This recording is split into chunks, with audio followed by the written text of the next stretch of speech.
Cette semaine, on part sur les traces du passé minier du pays de Châteaubriand, aux forges de la Hunaudière.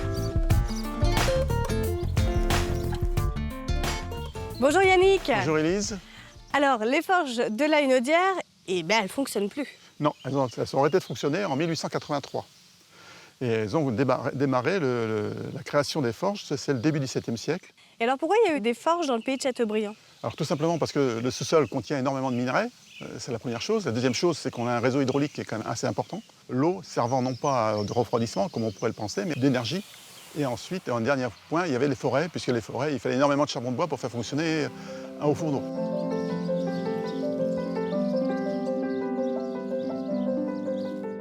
Donc là, c'est les vraies maisons, comme dans le temps où là vivaient les forgerons. Voilà, tout à fait. Dans la forge, c'est comme les mines. Il y a des logements pour toute la hiérarchie, depuis les ouvriers, les directeurs. Tout le monde est logé, Sur place. vit et travaille sur place. Au premier recensement de Loire-Atlantique, il y avait 240 habitants dans le village ici. Il y avait des commerces, il y avait des artisans.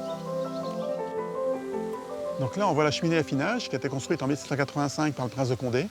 Et dans cette cheminée d'affinage, on va transformer la fonte en fer. Et c'est le seul vestige industriel du site aujourd'hui. Alors là, j'entends que les forges marchent toujours en fait. Voilà, tous les mardis après-midi, on organise l'art de la fonderie avec une coulée en fin d'après-midi.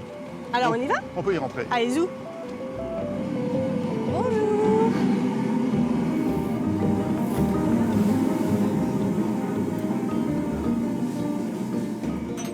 Est-ce que c'est les mêmes gestes qu'avant en fait? On travaille de la même façon qu'on travaillait à l'époque.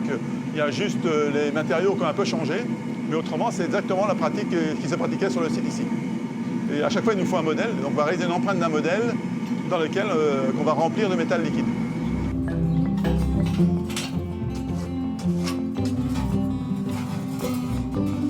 Aujourd'hui, l'atelier fonctionne qu'avec des bénévoles qui sont là tous les mardis après-midi. Alors c'est pour eux une passion de venir faire les moules.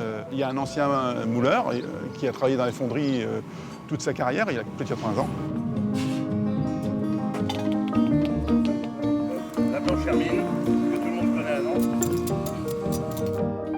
Et si vous avez raté l'atelier de la fonderie, vous pouvez quand même profiter du cadre bucolique de la Hunaudière.